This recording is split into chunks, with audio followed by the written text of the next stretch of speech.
So very, very bad way to end the day for me. My Mazda 3 just broke at the yard. I just came back from my local truck trip, and because I'm a local truck driver, and I just came back from work and it broke down. Here's what it's doing.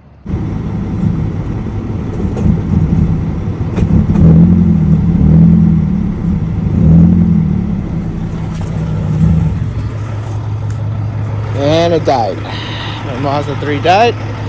Probably turn on a check engine light. Yeah. See if we can start her up again.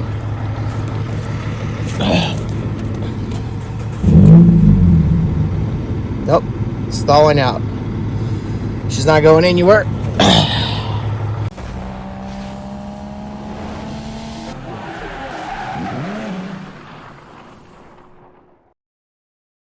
Yes, that video is seen.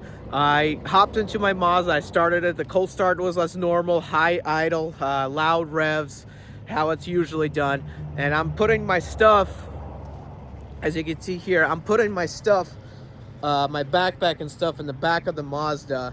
And next thing you know, I feel like the exhaust just completely cut off. Like there's no sound, and then it just sputters back to life.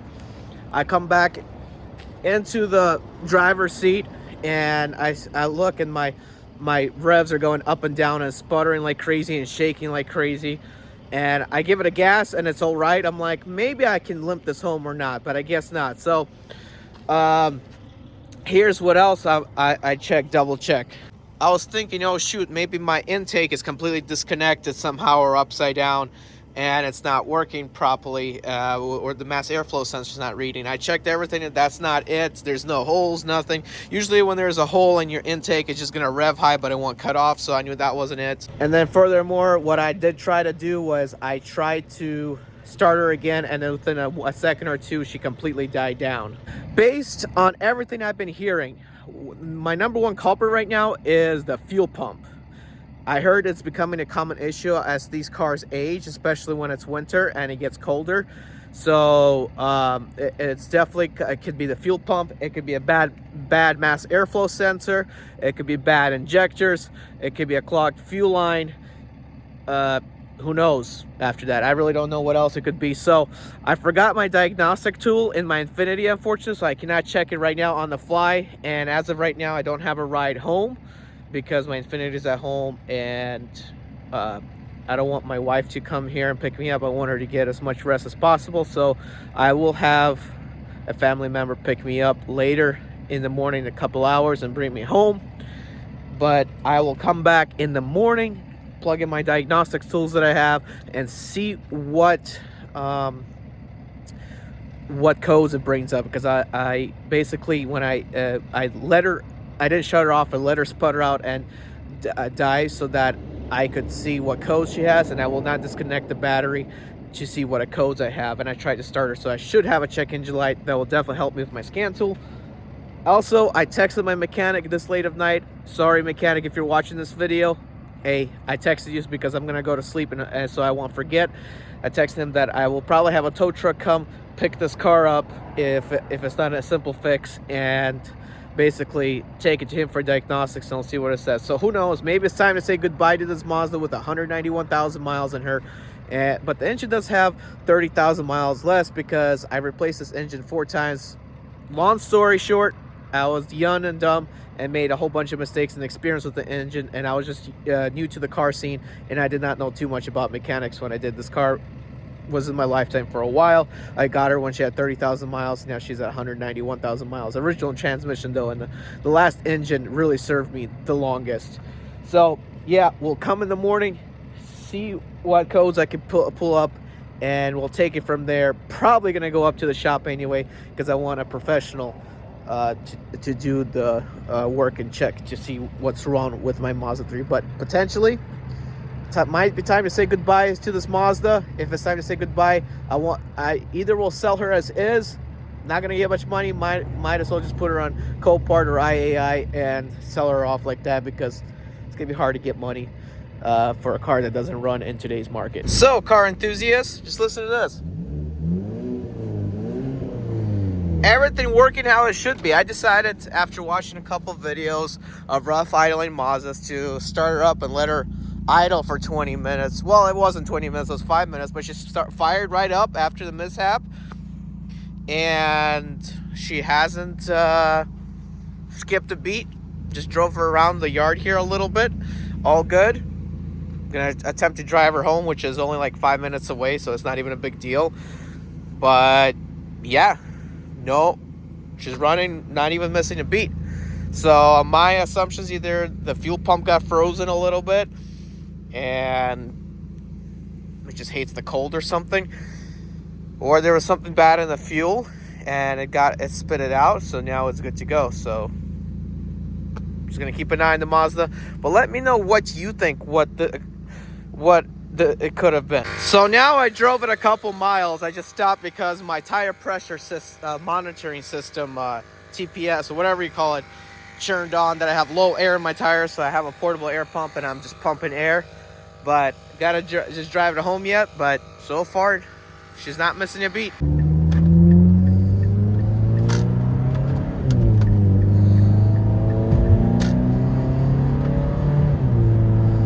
No issues whatsoever. I just turned off the traction control, but no issues whatsoever. Drive smooth. I've never ever had this kind of like thing ever happen to me. So she has been sitting at home for several hours now, probably 8+ hours. Moment of truth here.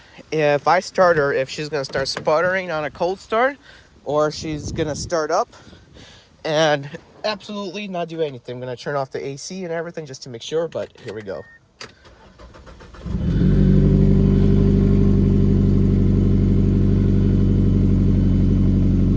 Good so far. Let's see what happens. Okay, so she's still not skipping a beat, still working perfectly how she's intended to. The final test is gonna be at at night after I work for 12 hours and when the temperature cools down. We'll see. Maybe she just doesn't like cold or something, but I can tell you that probably most likely I had dirt in my fuel or something, or maybe my fuel pump actually is starting to go, but I doubt it. If it's my fuel pump starting to go, I'm going to have more common issues, and if this issue happens again, I will take her to the shop, because I'd be like, hey, if you leave her overnight for 12 hours, she starts sputtering like crazy. But final test tonight. So moment of truth, I left her here for already, this is the second night. It's 39 degrees outside, I think, ish, 40 degrees ish, so it's cold. This is where I had the problem, where it would cut off on me and then completely die, and the RPMs are going up and down like there was no fuel. Time for the cold start and see what happens. Hopefully everything's good. Moment of truth. She's working. She's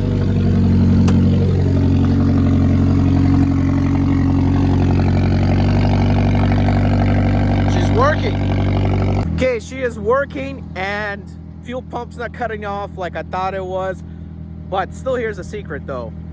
I'm actually taking her on Monday to a mechanic. I'm gonna have the fuel pump changed in her, and I think I'm gonna go ahead and change right away the little belt that runs the water pump. I think that's what it is. I'm not 100% sure. It's either the water pump. I think it's the water pump, because the water pump belt, or one of the belts there, the little one there that runs with the serpentine belt, you need a special tool to put it in. Take it out, you can just cut it off. But it's been already probably quite a bit of miles, and I'm gonna go ahead and do that. Well, I think the suspect here is a fuel pump.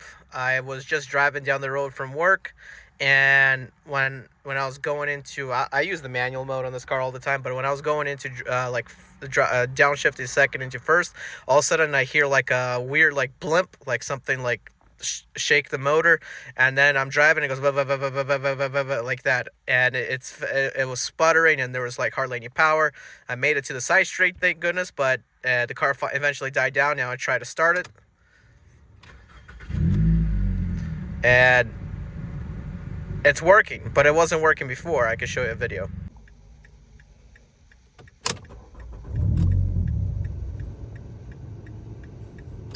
It dies.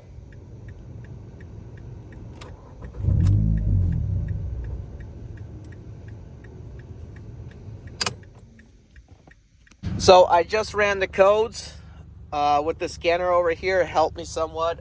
Showing me I'm too lean, which is not enough fuel coming in, and mass airflow sensor problem, and a catalytic converter problem. Well, catalytic converter by itself is because I have absolutely no catalytic converter back there.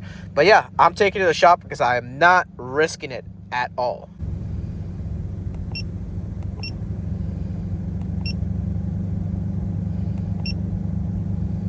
Yeah, I'm just dropping her off, hopefully making it.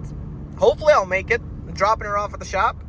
The guy is a very nice guy. He has a place where he can drop off the keys. Not going to tell you where, but he does have a place for it.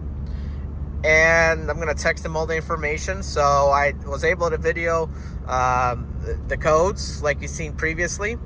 And because of that, just in case this Mazda 3 decides to, hey, say, I'm going to clear everything, all the codes, he will have a history of what happened. So it's showing up, like I said before, lean and mass airflow sensor problem. So I'm not sure. I'm thinking most likely it's the fuel problem, not the mass airflow sensor problem. But we'll see exactly what he's going to come up with. Just picked up the Mazda. She runs like a charm. No issues whatsoever so far. Gonna give it a couple days, but I think I'm going to be good. They said it wasn't the fuel pump. It was my mass airflow sensor that was bad. And also, there was like a hole or a little place where water can get in and dirt can get into the mass airflow sensor, which would make it bad eventually over time. So I'm going to keep driving it. I don't think she's going to have any issues, no fuel pump issues. It's definitely a mass airflow sensor probably. She downshifts perfectly, upshifts and downshifts, and works just fine. Just look, just downshifts. Very good. It was not smooth because I'm recording, but trust me, she shifts smoothly. Alright, so this right here, what was wrong with it right here? This mass airflow sensor was causing all the problem. I had a brand new one installed, which I could have done myself, but hey, I wanted to make sure it wasn't my fuel pump, which I cannot change the fuel pump on this car. It's very hard to get to. But you guys check out SVR Auto Repair. They know what they're doing. Also, I did end up changing the belt behind the serpentine belt, which was the water pump belt. So yeah, didn't pay too much. I paid like $350 or some change, which in today's world that's not a lot. I've been to mechanics that would charge me like $600-700 for this, but not a bad repair. Now it's time to go and do some DoorDashing videos on this Mazda 3. Not canceled. Guys, I'm Eddie B. 2004 turn right.